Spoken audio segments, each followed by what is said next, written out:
Hello नमस्कार, मैं अतुल ठाकुर आप सभी का अपने चैनल में हार्दिक स्वागत करता हूं। दोस्तों, हिंदी साहित्य में पिछले भाग में हमने किया था हिंदी साहित्य के आदिकाल की पहले प्रश्न से लेकर 50 प्रश्न तक। आज रहेंगे हमारे 51 नंबर क्वेश्चन से लेकर ये शुरू होंगे और संपूर्ण आदिकाल को हम इसमें कवर करेंगे। तो चलिए दोस्तों, आज का जो पहला प्रश्न रहता है, प्रश्न है खड़ी बोली हिंदी में सर्वप्रथम रचना करने वाले कवि का नाम है क्या है? जायसी, अमीर खुसरो, विद्यापति या फिर भारतेंदु हरिश्चंद्र। तो इस प्रश्न का जो है उचित विकल्प रहता है, उचित उत्तर होता है उसका अमीर खुसरो। यानी कि अमीर खुसरो जो है खड़ी बोली में हिंदी में सर्वप्रथम रचना करने वाले क्या थे? कवि थे। अगला प्रश्न रहता है मुकरी लिखने का सर्वप्रथम प्रयास किस कवि ने किया था? स्वयंभू, जगनिक, अमीर खुसरो या फिर कुभनदास। तो इसका उचित विकल्प भी अमीर खुसरो ही आता है, यानी कि सी इसका जो उचित विकल्प है। अगला प्रश्न है प्रश्न नंबर 53। प्रश्न है अमीर खुसरो की पहेलियों तथा मुकरियों का क्या उद्देश्य है? पृथ्वीराज चौहान की वीरता का वर्णन करना, अलाउद्दीन खिलजी की और हमीर के युद्धों का वर्णन, मनोरंजन के माध्यम से लोक व्यवहार की शिक्षा या फिर कोई उद्देश्य नहीं। तो इसका क्या है उत्तर? तो उचित विकल्प रहता है इसका सी, यानी कि मनोरंजन के माध्यम से लोक व्यवहार की शिक्षा जो है अमीर खुसरो की पहेलियों तथा मुकरियों का उद्देश्य है। अगला प्रश्न रहता है प्रश्न नंबर 54। निम्न में से कौन शिलांकित कृति है? पाहुड़ दोहा, राउरवेल, प्रकृत पेंगलम या फिर वर्ण रत्नाकर। तो इस प्रश्न का उचित विकल्प रहता है बी, राउरवेल जो है शिलांकृत जो है कृति है। अगला प्रश्न रहता है राउरवेल किस तरह की रचना है? गद्य पद्य मिश्र चंपू, शुद्ध काव्य, नाटक या फिर प्रेमाख्यानात्मक ख्यातनक प्रबंध काव्य। तो इस प्रश्न का जो है सही उत्तर रहता है वो रहता है ए, यानी कि गद्य पद्य मिश्रित जो है चंपू काव्य है राउरवेल। ठीक है, राउरवेल किसकी रचना है? रोड़ा कवि की राउरवेल और गद्य पद्य मिश्रित चंपू काव्य। अगला प्रश्न रहता है निम्नलिखित में से कौन व्याकरण ग्रंथ के रूप में प्रतिष्ठित है? राउरवेल, उक्ति, व्यक्ति, प्रकरण, वर्ण रत्नाकर या फिर कुवल्यमाला। तो इसका उचित आंसर रहता है बी, यानी कि उक्ति, व्यक्ति, प्रकरण इसका सही उत्तर है। अगला प्रश्न रहता है प्रश्न नंबर 57 के ऊपर चलना पड़ेगा, जो कि अगली स्लाइड में है। और प्रश्न है उक्ति व्यक्ति यह ग्रंथ है क्या है? महाकाव्य है, गद्य काव्य है, छंद काव्य है या फिर व्याकरण है? क्या है ये? तो ये है इसका उचित विकल्प है डी, यानी कि व्याकरण काव्य है उक्ति व्यक्ति ग्रंथ। अगला प्रश्न रहता है निम्नलिखित में से कौन सी रचना व्याकरण ग्रंथ है? कीर्ति पताका, चर्यापद, उक्ति व्यक्ति प्रकरण या फिर वर्ण रत्नाकर। तो इसका उचित विकल्प मेरे ख्याल से उक्ति व्यक्ति प्रकरण होना चाहिए और इसका उचित विकल्प भी सी ही है। ओके, अगला प्रश्न रहता है इनमें से कौन सी भाषा आदिकाल की है? ब्रजभाषा, खड़ी बोली, ढिंगल पिंगल या फिर अवधि। तो इसका उचित विकल्प रहता है सी। वैसे तो सी होना चाहिए, तो इसमें उसका उचित रहता है विकल्प ब्रजभाषा। ब्रजभाषा जो है आदिकाल की जो है भाषा रहती है। अगला प्रश्न रहता है प्रश्न नंबर 60।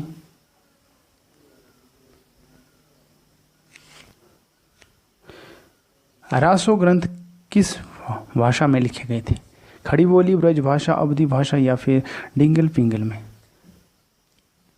तो इसका जो सही उत्तर रहता है डी, यानी कि डिंगल पिंगल भाषा में जो है रासो काव्य लिखे गए थे। रासो ग्रंथ जो है लिखे गए थे डिंगल पिंगल भाषा में। अगला प्रश्न रहता है,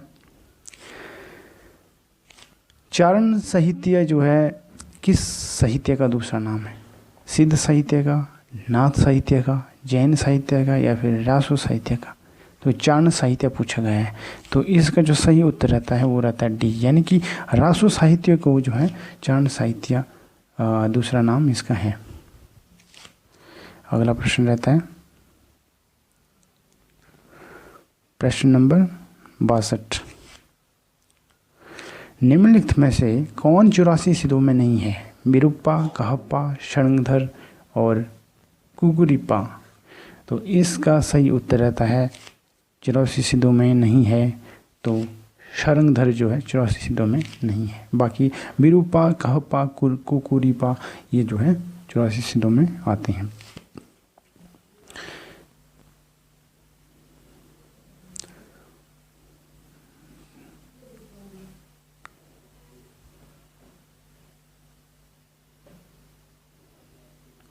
अगला प्रश्न रहता है प्रश्न नंबर 63, आदिकाल में किस प्रकार का साहित्य लिखा जा रहा है? जन जीवन से हटकर राजाओं की वीरता का अतिरंजित वर्णन, कृष्ण भक्ति पर आधारित काव्य, निर्गुण की उपासना या फिर उपयुक्त किसी प्रकार का नहीं? तो इसका जो है सही उत्तर रहता है ए, यानी कि जन जीवन से हटकर राजाओं की वीरता का जो है अतिरंजन, इसका जो सही उत्तर है। अगला प्रश्न है,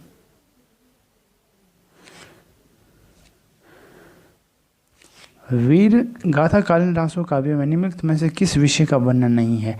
आश्रयदाताओं का अतिरंजना पूर्ण वर्णन, इतिहास और कल्पना का सम्मिश्रण, कृष्ण लीला का प्रतिपादन या फिर युद्धों का सजीव एवं गत्यात्मक वर्णन? तो इस प्रश्न का जो सही उत्तर रहता है सी, यानी कि कृष्ण लीला का जो प्रतिपादन, इसका सही उत्तर है। अगला प्रश्न है प्रश्न नंबर 65, हिंदी साहित्य के 700 से 1400 ईस्वी के कालखंड को ग्रीसन ने क्या नाम दिया? संधि काल, प्रारंभिक काल, चारण काल या फिर अपभ्रंश काल? तो चारण काल इसका सही उत्तर है, यानी कि सी जो है इसका सही उत्तर है चारण काल। ओके, अगला प्रश्न है, भिसलदेव रासो में किस शैली का प्रयोग किया गया है? श्रृंगारिक, आख्यान, गेय या फिर प्रबंध? इसका जो सही उत्तर रहता है वो रहता है सी, यानी कि गेय पद जो है भिसलदेव रासो में गेय शैली का प्रयोग किया गया है।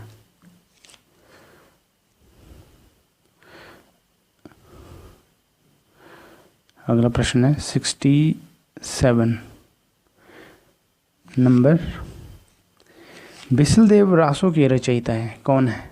चंद्रबरदाई, जगनिक, नरपति नाला या फिर स्वयंभू? तो इसका जो सही उत्तर रहता है वो रहता है चंद्रबरदाई, भिसलदेव रासो के रचयिता है। ओ सॉरी, चंद्रबरदाई नहीं, नरपति नाला इसका जो है सही उत्तर है। और चंद्रबरदाई जो है पृथ्वीराज रासो के है, और जगनिक का हो गया मारा परमाल रासो, और स्वयंभू का होगा मेरा पमचरू। ठीक, आगे चलते हैं। भिसलदेव रासो के रचयिता कौन है? तो एक बार फिर से रिपीट हुआ क्वेश्चन, तो इसका जो सही उत्तर रहता है नरपति नाला, इसका सही उत्तर है। अगला प्रश्न रहता है, निम्नलिखित रासो ग्रंथों में कौन सा काव्य एक प्रेम काव्य या श्रृंगार काव्य है? भिसलदेव रासो, परमाल रासो, पृथ्वीराज रासो या फिर जयमक जस चंद्रिका? तो इसका जो उचित आंसर रहता है ये रहता है भिसलदेव रासो। भिसलदेव रासो जो है प्रेम काव्य या श्रृंगार काव्य है, तो इसका ये सही उत्तर है। प्रश्न नंबर है 70 निम्नलिखित में से किस रासो काव्य का मूल वर्णर्य जो है विषय वीर रस न होकर श्रृंगार रस है? वर्णय। तो इसका खुमान रस हो, पृथ्वीराज रस हो, विशलदेव रस हो या फिर परमाल रस हो, इस प्रश्न का उचित विकल्प क्या है? ये पूछा वीर रस न होकर श्रृंगार रस है, तो इसमें भी विशलदेव रस ही आएगा, इसका जो श्रृंगार रस है। तो 70 का सी। ठीक,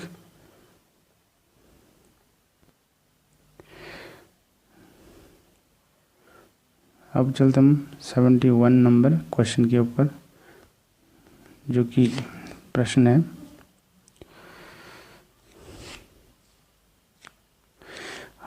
राजमती से रूठकर विशलदेव कहाँ गया था? कर्नाटक, उड़ीसा, तमिलनाडु या फिर आंध्र प्रदेश? तो इस प्रश्न का उचित विकल्प रहता है बी, यानी कि उड़ीसा में ये चले गए थे राजमती से रूठकर। अगला प्रश्न है प्रश्न नंबर 72।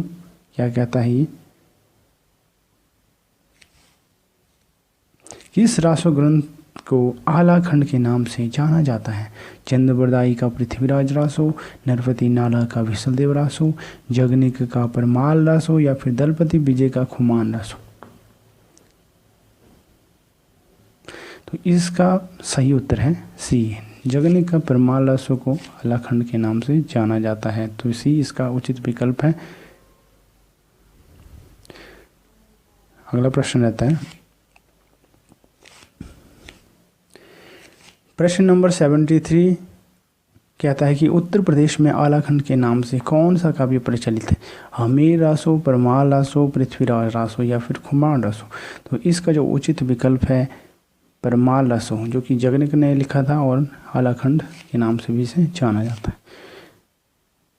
अगला प्रश्न है, इस तरह से 73 क्वेश्चन हमारे कवर हो चुके हैं। अब चलते हैं हम अगले प्रश्न की तरफ, जो कि 74 नंबर का क्वेश्चन है। प्रश्न है आला और उदल के चरित्र को वीर गीतात्मक जो है काव्य के रूप में रचाने वाले जो है या रचने वाले कवि है कौन है? भट्ट, केदार, श्रीधर, जगनिक या फिर चंद बरदाई? तो इसका सही उत्तर रहता है जगनिक, यानी कि जगनिक जो, जैसे कि पहले भी हमने ये आपको बताया था कि आला और आलाखंड के नाम से भी इसे जाना जाता है और उदल के चरित्र से संबंधित भी ये है। सी इसका सही उत्तर है।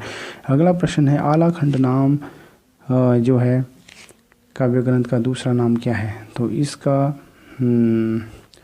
खुमान रासो, विजयपाल रासो, हमीर रासो या फिर परमाल रासो? तो इसका जो सही उत्तर रहता है परमाल रासो, यानी कि डी इसका सही उत्तर रहेगा। ठीक, अगला प्रश्न है, एक और फिर से रिपीट हुआ है क्वेश्चन, ये आलाखंड का दूसरा नाम क्या है? आलाखंड का दूसरा नाम जो है परमाल रासो है। अगला प्रश्न है प्रश्न नंबर 77।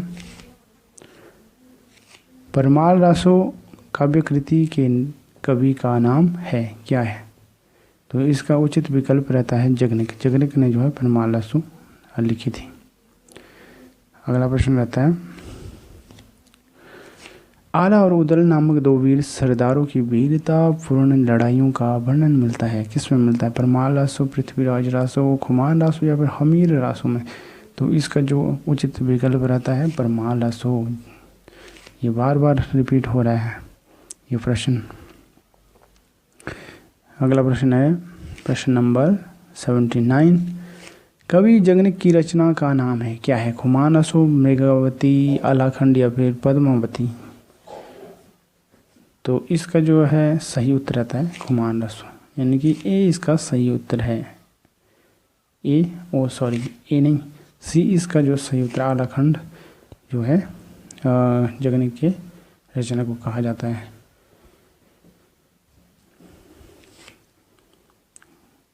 क्योंकि खुमान रासो जो है अब्दुल रहीम ने लिखी थी और मृगावती जो लिखी थी कुतुबन ने, और पद्मावती जो लिखी थी किसने लिखी थी?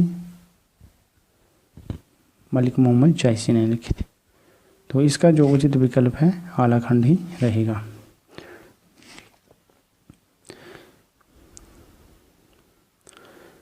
सेवेंटी 79 प्रश्न हमारे जो है कवर हो चुके हैं।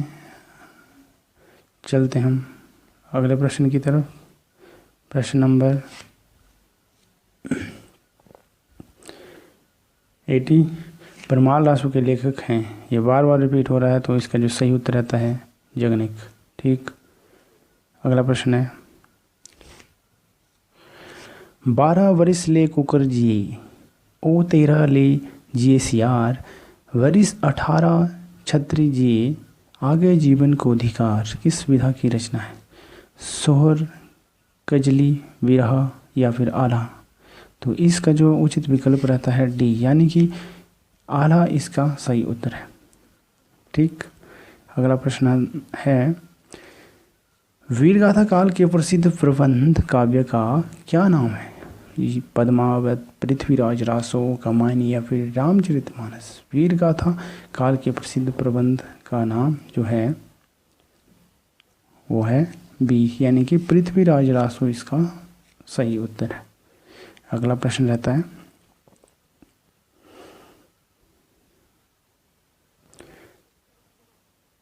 प्रश्न नंबर 82 था ये, जो कि हमने अभी किया। अगला रहता है 83 होगा, जो 83 जो प्रश्न बोलता है कि पृथ्वीराज रासो महाकाव्य के रचयिता कौन है? तो इसका जो उचित विकल्प रहेगा चंद बरदाई। ठीक, अगला प्रश्न है पृथ्वीराज रासो के रचयिता कौन है? एक और फिर से ये पूछा गया प्रश्न, तो ये इसका उत्तर होगा चंद बरदाई फिर से। अगला प्रश्न है पृथ्वीराज रासो के रचयिता का नाम क्या है? पृथ्वीराज रासो के रचयिता का नाम सीधी सी बात करते हैं तो ये है चंद बरदाई। अगला प्रश्न है चंद बरदाई जो है किसके दरबारी कवि थे? चंद बरदाई किसके दरबारी कवि थे? महाराज हमीर के, महाराज विसलदेव के, महाराणा प्रताप के या फिर महाराज पृथ्वीराज चौहान के। तो इसका जो उचित विकल्प रहता है वो रहता है डी, यानी कि महाराजा पृथ्वीराज चौहान जो है इसका सही उत्तर रहता है। अगला प्रश्न रहता है पृथ्वीराज रासो किस कवि की रचना है? पृथ्वीराज रासो किस कवि की रचना है? तो इसका जो सही उत्तर रहता है ये रहता है चंद बरदाई।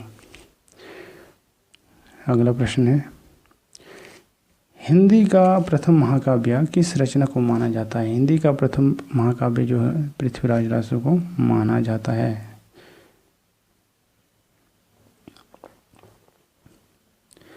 88 प्रश्न हो चुके हैं। अब चलते हैं अगले प्रश्न की ओर, जो कि रहता है 89 प्रश्न। प्रश्न दिया गया है कि सूची का मिलान करना है हमें। ठीक है, तो सूची का मिलान करते हैं। तो इसमें सबसे पहले बिसलदेव रासो। बिसलदेव रासो किसने लिखा था? और नरपति नाला ने लिखा था। और पृथ्वीराज रासो किसने लिखा था? चंद बरदाई ने लिखा था। और परमार रासो किसने लिखा था? ये जगनिक ने लिखा था। और खुमार रासो नरपति विजय ने। तो इस प्रश्न का जो उचित विकल्प रहता है वो रहता है कौन सा? ये रहेगा बी, यानी कि इसका सही उत्तर होगा।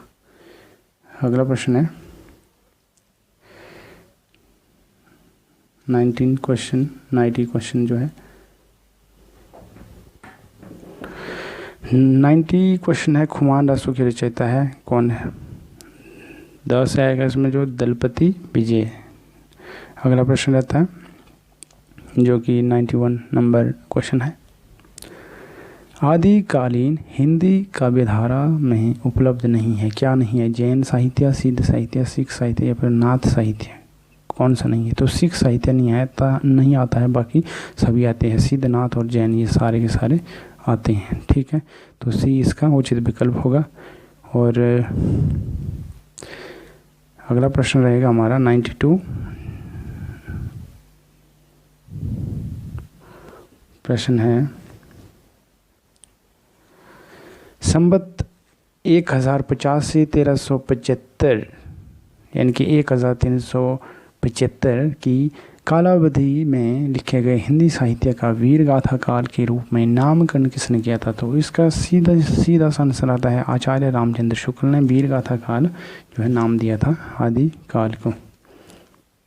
अगला प्रश्न रहता है आचार्य रामचंद्र शुक्ल के अनुसार हिंदी साहित्य के आदिकाल की समय सीमा क्या है? तो इसका सीधा सा आंसर आएगा 1375 से लेकर 1375 नहीं, यह आएगा 1050 से लेकर 1375।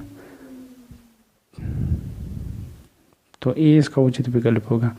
अगला प्रश्न रहेगा,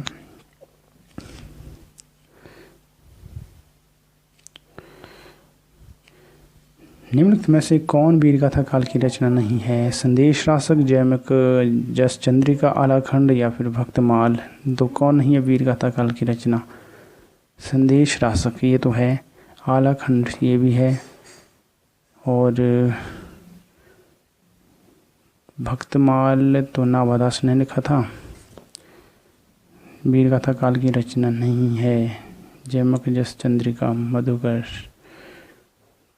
तो मेरे ख्याल से इसमें भक्तमाल नहीं हो सकता, आई थिंक। तो हाँ, तो इसका उचित विकल्प है भक्तमाल, क्योंकि नाभादास ने लिखा था। अगला प्रश्न रहता है, इनमें से कौन सा कवि आदिकाल का नहीं है?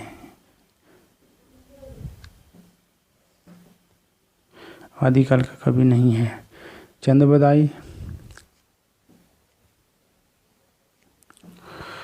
चंद्रबदाई, जगनिक, नाभादास या फिर दलपति विजय। तो चंद्रबरदाई तो है, जगनिक भी है, दलपति भी है, और तो बचता है हमारे पास नाभादास। तो नाभादास इसका राइट आंसर होगा, जो कि नहीं है ये। अगला प्रश्न रहता है 95 नंबर प्रश्न तो हमारे हो चुके हैं। अब चलते हैं 96 की तरफ।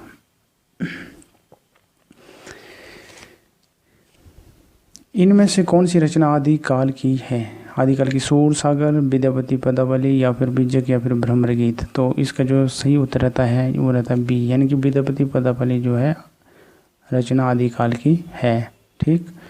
अगला प्रश्न रहता है, आदिकालीन साहित्य का जो प्रमुख रस क्या है? तो इसका जो सही उत्तर रहेगा बी रस रहेगा। इसका क्या रहेगा? बी रस जो है आदिकाल साहित्य का जो प्रमुख जो है रस रहेगा। अगला प्रश्न रहता है, विद्यापति ने कुल कितने ग्रंथों की रचना की थी, ये बताइए। तो मेरे ख्याल से इसमें 16 ग्रंथों की रचना की थी या फिर 14 ग्रंथों की रचना की है। तो 14 इसका जो उचित विकल्प होगा, और विकल्प नंबर डी इसका सही उत्तर होगा। अगला प्रश्न रहता है,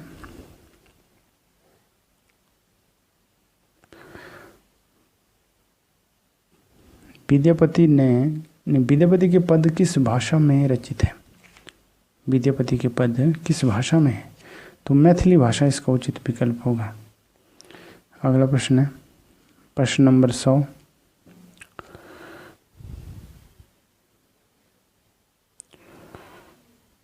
विद्यापति की कौन सी रचना अभी तक संपादित होकर प्रकाशित नहीं हुई है? कीर्तिलता, कीर्ति पताका, पदावली या फिर इनमें से कोई नहीं। तो इसका सही उत्तर रहता है बी, यानी कि कीर्ति पताका जो है इसका सही उत्तर है, जो कि अभी तक संपादित होकर प्रकाशित नहीं हुई है।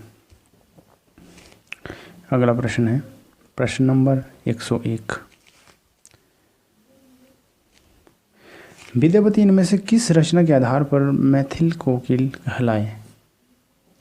बहुत ही मोस्ट इम्पोर्टेंट क्वेश्चन रहता है। तो इसका सही उत्तर रहता है ए, यानी कि पदावली के कारण क्या हुआ कि इनको जो मैथिली कोकिल जो है कहा जाने लगा। अगला प्रश्न रहता है 102 नंबर, देसिल बना सब जन मिठा, यह प्रसिद्ध उक्ति जो है किसकी है या फिर किसने कही? तो इसका जो सही उत्तर रहता है ए रहता है, विद्यापति ने कही है, देसिल बना सब जन मीठा। अगला प्रश्न रहता है प्रश्न नंबर 103।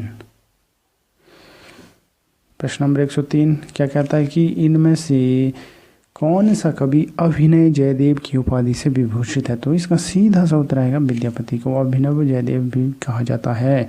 अगला प्रश्न है, किस कवि को अभिनय जयदेव नाम से जाना जाता है? एक बार फिर से रिपीट हुआ क्वेश्चन, तो इसका उत्तर होगा विद्यापति। अगला प्रश्न है 105 नंबर, और कहता है कि निम्न में से या निम्नलिखित में से कौन सा नाम नाथ पंथी साधकों में शामिल नहीं है? जलन, द्विपाद, भर्तृहरि, कहपा या फिर चुणकर नाथ। तो इसका जो सही उत्तर रहता है वो रहता है सी, यानी कि कहपा जो है नाथ पंथी साधकों में शामिल नहीं है, और नाथों की संख्या थी 9। ठीक। अगला प्रश्न है निम्नलिखित में से किसका संबंध सिद्ध साहित्य में नहीं है? सरपा, कुकरिया, शबरपा या फिर गोपीचंद। तो इसका जो सही उत्तर रहता है वो रहता है डी, यानी कि गोपीचंद का जो नाम जो है इसमें साहित्य में नहीं है। किसमें? सिद्ध साहित्य में। सर्प का संबंध निम्नलिखित में से किससे है? ये अगला प्रश्न, प्रश्न नंबर 107। और सिद्ध साहित्य, रासो काव्य, नाथ साहित्य पर जैन साहित्य, सर्प का संबंध निम्न में से किससे है? तो इसका उचित विकल्प रहेगा सिद्ध साहित्य में, क्योंकि ये इसका उचित विकल्प है। तो इस तरह से 107 प्रश्न हमारे कवर हो चुके हैं। अगला रहता है हमारा 108 नंबर प्रश्न, जो कि नाथ पंथ के प्रणेता कौन थे? तो इसका उचित विकल्प क्या होगा? आदिनाथ, मच्छंद्रनाथ, गोरखनाथ या फिर चुणकरनाथ। तो उचित विकल्प है इसका ए, जो कि आदिनाथ इसका सही उत्तर होगा। नाथ पंथ के प्रणेता थे जो है आदिनाथ। गोरखनाथ के गुरु का क्या नाम था? मत्स्येंद्रनाथ, गोपीचंद, चोरगीनाथ या फिर चुणकरनाथ। तो उचित विकल्प रहेगा इसका मत्स्येंद्रनाथ, गोरखनाथ के गुरु थे। अगला प्रश्न है नाथ पंथ में हठ योग का क्या अर्थ है? कठिन साधना, अड़िग योग साधना, हठ पूर्वक योग या फिर ह का अर्थ सूर्य और ठ का अर्थ जो है चंद्र, दोनों का योग। तो उचित विकल्प रहता है इसका डी, यानी कि हठ योग का जो है अर्थ है, ह का अर्थ होता है सूर्य और ठ का अर्थ होता है चंद्र। अगला प्रश्न रहता है सिद्धों की साधना में शून्य का पूरक तत्व था, क्या था? वज्र, अग्नि, चित्र या फिर ज्ञान। उचित विकल्प रहता है विकल्प नंबर ए, यानी कि वज्र जो है इसका सही उत्तर रहता है। शून्य का पूरक तत्व कौन था? वज्र था।